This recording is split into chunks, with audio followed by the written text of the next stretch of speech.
की कृपा है, प्रारब्ध बताना तो है ना, है था नहीं, लेकिन हे परीक्षित, जो भगवान का भगत है, भगवान से अहम भक्त पराधीन। भगवान कहते हैं मैं भक्त का हूँ, भक्त मेरा है, मैं भक्त का बेटा हूँ, भक्त मेरा। होलिका बैठ गई, चंद्र बोल लिया, आग लग गई, होलिका जल गई, प्रहलाद जी बच गए। तो एक प्रश्न यहाँ करते हैं श्री सुखदेव महाराज से। राजा परीक्षित ने कहा कि हे गुरुदेव, हमें आप बताइए कि जब ब्रह्मा जी ने चित्र दिया था कि अग्नि कुछ नहीं कर पाएगी, तो होलिका क्यों जल गई, कैसे जल गई, और प्रहलाद कैसे बच गए? अध्यात्म कथा सुनिए, ये कथा इसमें अध्यात्मिक कथा आप बता रहे। तो श्री सुखदेव महाराज ने कहा कि हे राजा, शक्ति जो होते हैं श्री हरि विष्णु की, शक्ति प्राप्त हो तो जाता है, लेकिन जो व्यक्ति उस शक्ति का दुरुपयोग करता है तो शक्ति स्वतः उसे नष्ट कर देती है। शक्ति का उपयोग, शक्ति बने केवल उपयोग के लिए, लेकिन जहां दुरुपयोग हुआ वही शक्ति स्वतः नष्ट हो जाती है और उसे भी नष्ट कर देती है जो उसका दुरुपयोग करता है। तो हे परीक्षित, होलिका ने दुरुपयोग किया उस शक्ति का। ब्रह्मा ने कहा था कि हे बेटी, अगर कहीं किसी को आग लग जाए और किसी को बचाना चाहेगी तो यही चंद्र डाल देना, अग्नि बुझ जाएगी। लेकिन ये नहीं कहा था कि किसी निर्दोष व्यक्ति को तुम जला देना इस चंद्र से। कहने का अर्थ, जब आपको शक्ति मिले, शक्तिमान हो जाइए, तो उसका दुरुपयोग आप करते थे। जिस दिन शक्ति का दुरुपयोग आप करेंगे उस दिन आप स्वयं नष्ट हो जाएंगे और शक्ति भी क्षीण हो जाएगी। धर्म रक्षक रक्षिता, धर्म भक्षक भक्षिता। जिस धर्म से आपकी रक्षा होती है वही धर्म का भक्षण कर लेगा।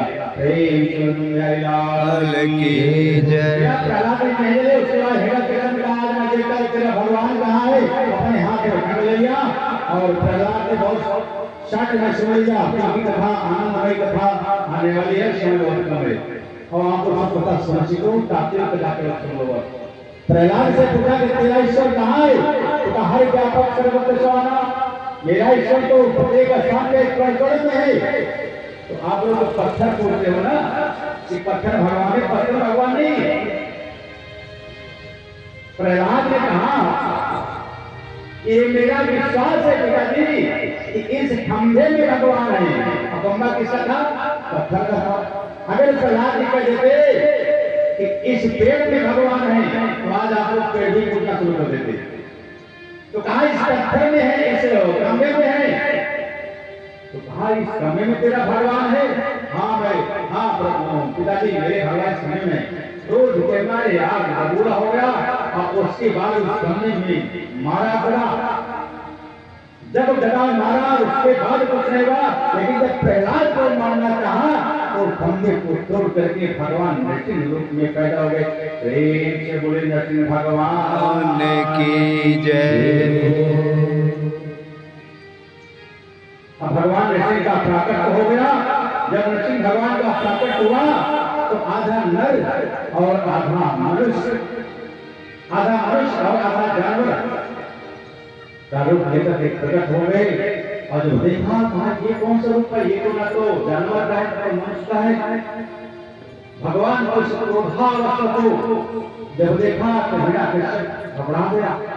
भगवान अपनी जंगल में बैठा ले, कहा बेटा मैं सबका बाप हूँ। तो उन्हें क्या सोचा कि ब्रह्मा जी ने मुझे वरदान दे दिया तो मैं अब किसी को मार सकता हूँ।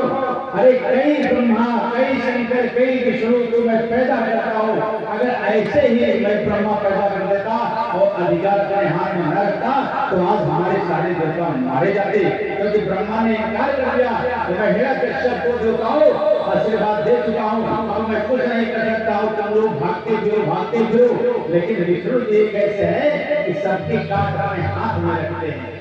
भगवान नरसिंह भगवान अपनी जंघा पे रखा और बता दिया कि ब्रह्मा ने जो तुझे आशीर्वाद दिया था, बता दिया था, तो सोच ले क्या है, ना दिन है रात है, ना हम पशु है, ना पक्षी है, ना हम मनुष्य है, ना है, कुछ भी नहीं है। इतना भगवान ने तय करके और सीने में लगाया ना खून, फाड़ करके फेंक दिया।